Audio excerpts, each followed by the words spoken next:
Hello students, I am your teacher from Guru Ramdas College of Pharmacy, Malot.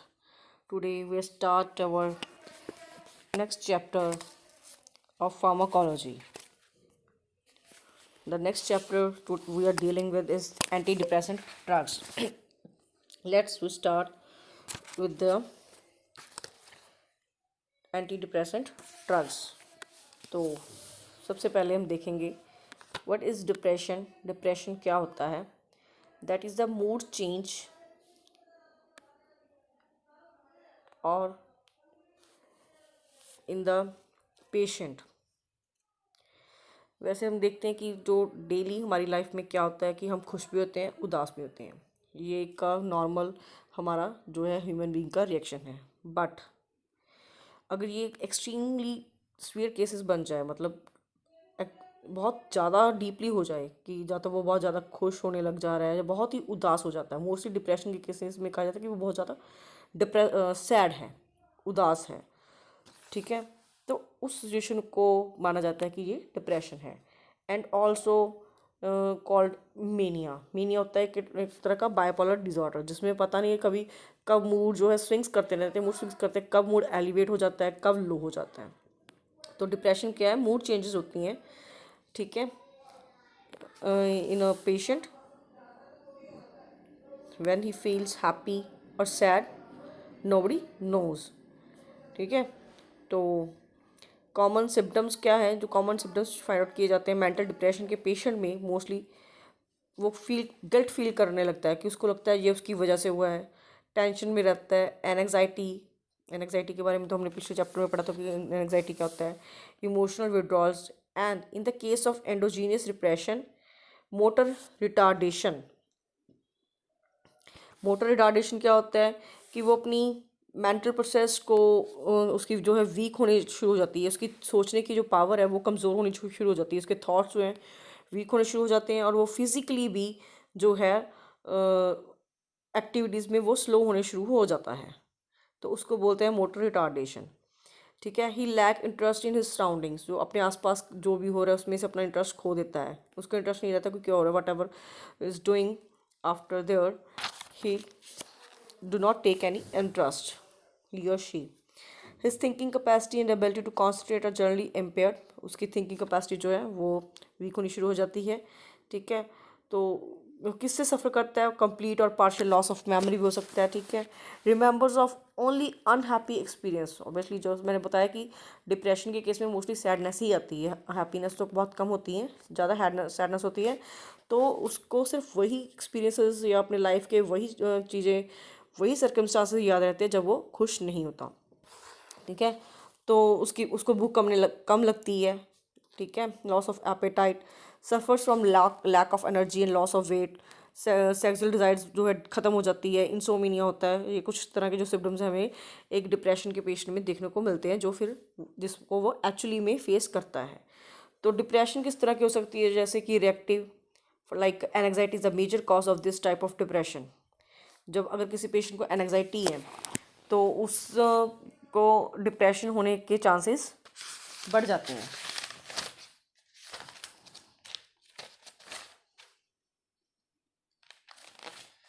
Endogenous, there is no any external reason but it comes from the patient within. That is उसको अंदर से changes आती हैं. वो वैसे तो बोला कि possible due to biochemical changes. ठीक है, दीज चेंजेस आर लाइक जैसे कि लॉस ऑफ जो हमारे अंदर के हॉर्मोन्स हैं ना, ये कह सकते हैं, सिक्रीशंस कह सकते हैं, लॉस ऑफ नॉरएपिनेफ्रिन और सेरोटोनिन. सीएनएस में जो सेल्स बन रहे होते हैं, ठीक है, वो बनना शुरू बंद हो जाते हैं और नॉरएपिनेफ्रिन और सेरोटोनिन का लॉस होना शुरू हो जाता है. तो उन केसेस में को हम कहते हैं कि ये एंड्रोजीनियस है. ड्रग इंड्यूस्ड, कुछ ड्रग्स जैसे कि रेजरपिन लाइक, ठीक है, cause depression, manic, obviously mood swings, either mood elevator or lower, hyperactivity, uncontrolled thought and speech, followed by severe depressions, and suicidal tendencies are also observed in the patient. Suicidal, उसको suicide करने का मन करता है. ठीक है, next है biochemical basis of mental depression. क्या है? although the exact cause of this is not known, but based on the effectiveness of various type and mechanism, two approaches हैं। फर्स्ट है कैटेचोलामाइन थ्योरी, जिसमें हम बोल रहे हैं कि लॉस ऑफ नॉरएपिनेफ्रिन, और दूसरा है indolamine, that is loss of serotonin. ठीक है, इनके बेस पे दो कैटेगरीज बनी है जिससे हम ड्रग्स को क्लासिफाई करेंगे। एक तो सेलेक्टिव नॉरएपिनेफ्रिन रीअपटेक इनहिबिटर्स और सिलेक्टिव सेरोटिन रीअपटेक इनहिबिटर्स। मतलब जो इंजाइम बार बार नॉरएपिनेफ्रिन और सेरोटिन को की अपटेक ले रहे हैं, उसको बार बार ले रहे हैं, जिसकी वजह से लॉस हो रहा है ज़्यादा लेने से, तो उस चीज़ को हम इनहिबिट करेंगे ताकि उसके लॉस की वजह से सेल्स बनने बंद हो गए वो ना हो, फर्दर प्रोसेस को रोकने के लिए। ठीक, तो जो एजेंट्स इन दोनों से डिफरेंटली एक्ट करती हैं, ठीक है, तो उनको इन्होंने क्लासीफाई किया है as a typical antidepressant. तो first the drug use in mental depression कौन कौन सी है?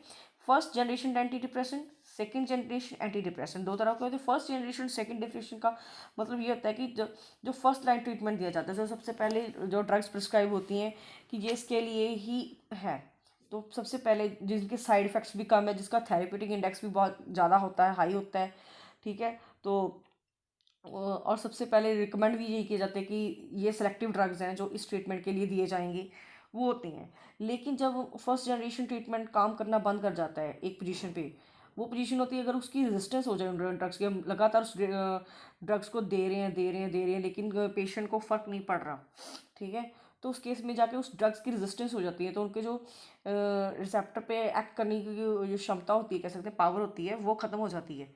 तो जब वो फर्स्ट लाइन ड्रग्स जो फेल हो जाते हैं अपना काम करने के लिए, तो उनके उनको रिप्लेस करके सेकंड जनरेशन एंटी डिप्रेसेंट देने शुरू कर जाते हैं। उनसे क्या होता है, साल्ट चेंज होता है, ड्रग्स चेंज होते हैं, रिसेप्टर्स चेंज होते हैं, साइट्स चेंज होती हैं, तो ताकि अलग ड्रग आता है जो अपना काम वही दिखाता है, लेकिन अपना अपना जो रेजिस्टेंस है जो पहले ड्रग्स होता है उससे थोड़ा सा कह सकते हैं कि ड्रग या पाउडर कुछ भी चेंज हो जाता है। तो ये फर्स्ट और सेकंड जनरेशन के में डिफरेंस है। तो फर्स्ट जनरेशन डिप्रेसेंट कौन कौन सी है?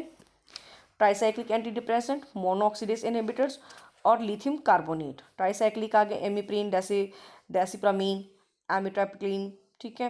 मोनोअमीन ऑक्सीडेज इनहिबिटर जैसे phenelzine, tranylcypromine. Lithium carbonate antipanic drug है। सेकेंड जनरेशन में selective serotonin reuptake inhibitors, for example fluoxetine. Selective norepinephrine reuptake inhibitor, for example, normephensine.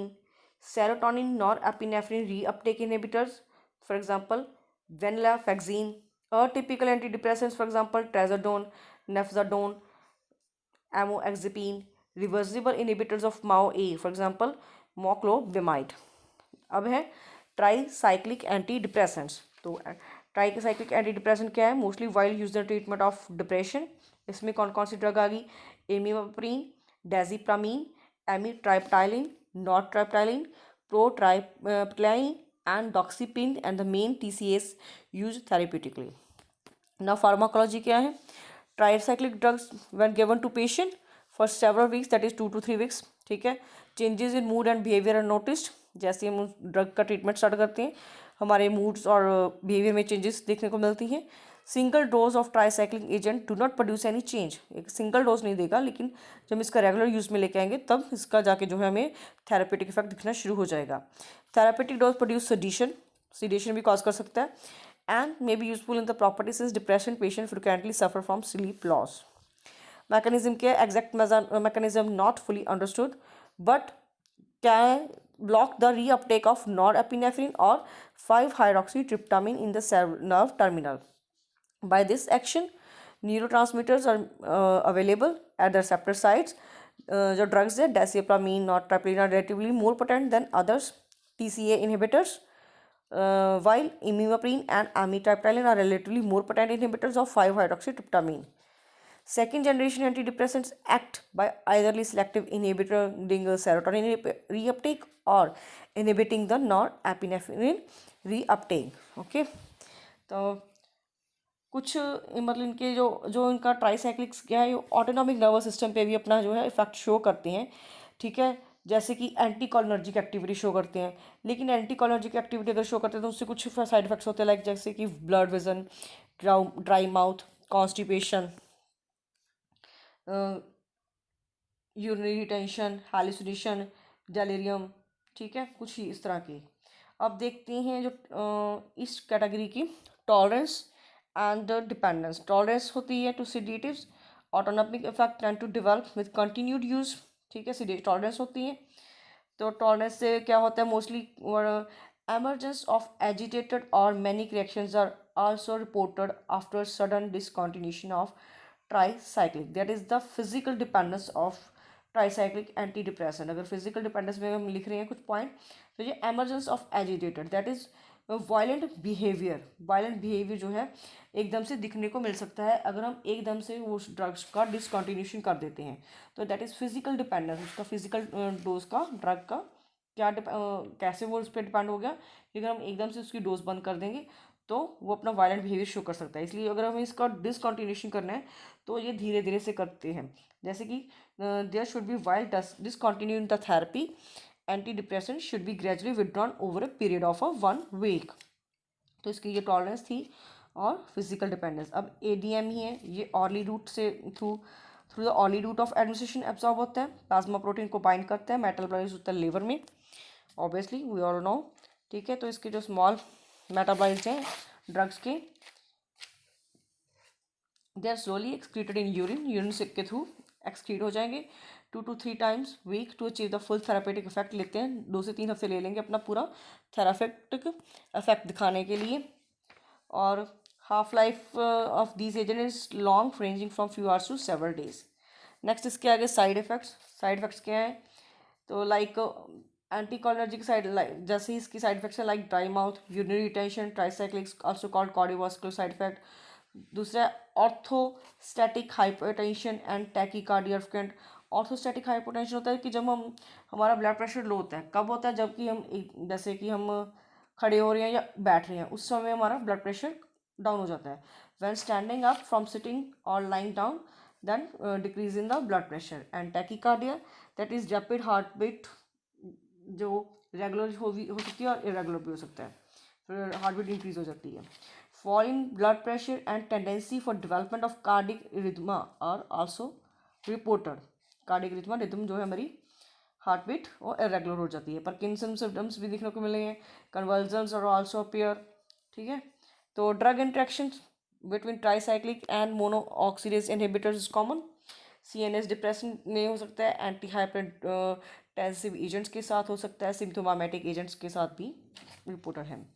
Doses क्या है, ये फर्स्ट जो इमीप्रामीन है, टैबलेट और इंजेक्टेबल है, डोज है 50 to 100 mg, 75 to 300 mg। Desipramine, amitriptyline, same dose है, same dose as the imipramine. Amitriptyline 10 to 25 mg, nortriptyline 25 to 50 mg, protriptyline 10 to 30 mg and so on. आप देख सकते हैं सभी ड्रग्स की जो है हमारे पास डोज मेंशन है। ठीक है, इसका थेरापेटिक यूज़ क्या है, mainly use in the mental depression. ठीक है, एमिट्राइपेटालीन की सीडेटिव प्रॉपर्टी भी है, मतलब एज ए सीडेटिव भी यूज़ किया जाता है। और this also have used in the some of neuralgia. अब इसकी प्रिकॉशंस क्या क्या है, तो किसके साथ इन ड्रग्स को नहीं देना चाहिए थे, should not be given with the patient of mono oxidase inhibitors. ठीक है, उसके साथ हो सकता है डिप्रेशन ऑफ रेस्पिरेशन, उसके जब डिप्रेशन ऑफ रेस्पिरेशन होता है मतलब, तो उस स्टेट में भी पेशेंट को नहीं दिया जाता। ठीक है, barbiturates, benzodiazepines, alcohol if combined with the drugs can lead to dangerous depression of the central nervous system. Patient treated chronically with high dose of these drugs will show withdrawal symptoms if the drug is abruptly discontinued, and therefore a gradual tapering of the drug is preferred. Next है monoamine oxidase inhibitor, second first line drug है, जो second classification है। AMAO has the limited role in the management of depression. They are used only after the therapy when the tricyclics has failed. ठीक है, besides these agents have several drug and food interactions because of their non-specific enzyme inhibition. ठीक है, इसका कम use किया जाता है because of the non specific enzyme inhibition, मतलब किसी भी एंजाइम के साथ वो जो है एक्ट कर सकता है, affect the all the enzyme in a same way. Other pharmacological actions क्या है, CNS stimulation, lowering the blood pressure and anti anginal effect, जो हमें इसमें देखने को मिल रहा है। नेक्स्ट इसका मैकेनिज्म ऑफ एक्शन क्या है, prevent the oxidative deamination of catecholamines and serotonin, increase the function availabilities in the brain. It takes 2 to 3 weeks for the treatment, and mood elevations is noticed in the patient. Side effects orthostatic hypotension है. दूसरे आ गए dizziness, vertigo, hepatotoxicity, weakness, fatigue, headache, dry mouth, difficult in urination, tremors, agitation, insomnia, hallucination and so on. Drug interaction किस में होती हैं, monoamine oxidase inhibitors और सिम्प्टोमेटिक्स में, ट्राइसाइक्लिक एंड सीएनए डिप्रेशन में. ठीक है. Food preparation containing sympathetic amines also should be avoided, lead to hypertensive crisis. Therapeutic doses, अब डोज देख लीजिए. Tranylcypromine dose 20 mg, phenelzine dose 10 to 30 mg oral route है. Therapeutic use mental depression only if tricyclics failed. Next आगे second generation drug. Second generation drug antidepressant to depression do not any possesses tricycling ring, but they act act as an antidepressant drug. Their selective mechanism, ठीक है, they are claimed to have higher quicker onset of action, अपना rapid action दिखाते हैं, less sedative property, sedation action कम है, और less autonomic side effects. Examples इसके आगे फ्लेक्सिटीन, fluvoxamine, ठीक है, paroxetine and so on. Typical agents जैसे कि trazodone, bupropion, imipramidol. Certain GABAergic agents like prograbinide, phenagabine are also used as a antidepressant. तो doses दी हुई है सभी डिफरेंट ड्रग्स की, जैसे कि फ्लॉक्सिटीन की 20 mg, ठीक है, मैक्सिमम डोज उसकी 80 mg है. फ्लूवोऑक्साइन 100 to 300 mg पर डे. पैरोक्सिटीन की 20 to 40 mg हो गया. सेट्रालीन 100 to 200 mg.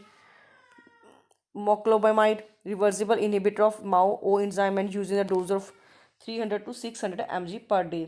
तो ऐसे अदर ड्रग्स भी हैं. अब इसके हम साइड बिसाइड्स मेंटल डिप्रेशन ये और किस किस में यूज़ होता है. थेरापेटिक यूज़ के हैं obsessive compulsive disorder, bulimia nervosa.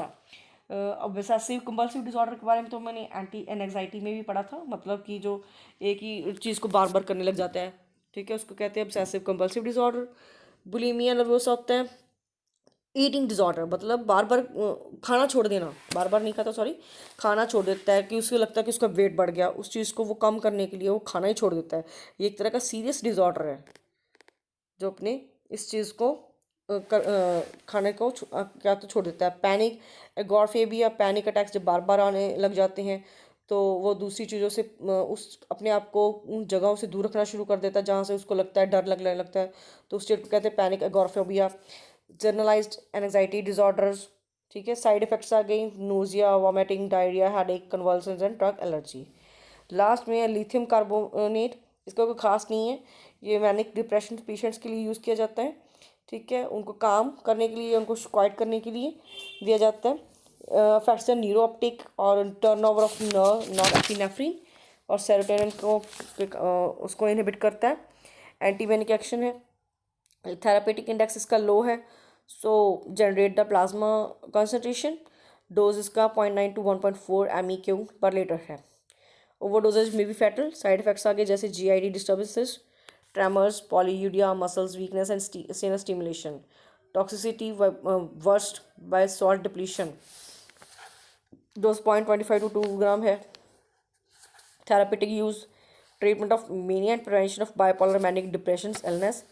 Besides these, carbamazepine, sodium valproate and olanzapine are being used as the anti-manic drugs and potential mood stabilizers. तो आज का ये जो चैप्टर है एंटी डिप्रेशन का यही ख़त्म होता है. इसमें हमने दो तरह की क्लासिफिकेशन देख ली, फर्स्ट लाइन भी देख ली और सेकंड लाइन भी देख ली. फर्स्ट लाइन के आगे जो क्लासिफिकेशन थी हमने वो भी देख ली, typical atypical monooxidase inhibitors. Second line में देख ली लिथियम कार्बोनेट. तो सारे एजेंट्स जो हैं ड्रग्स एंटी डिप्रेशन एजेंट्स जो हैं हमारे यहाँ पे कवर हो गए हैं. तो अब हमें मिलेंगे नेक्स्ट लेक्चर में. Thank you.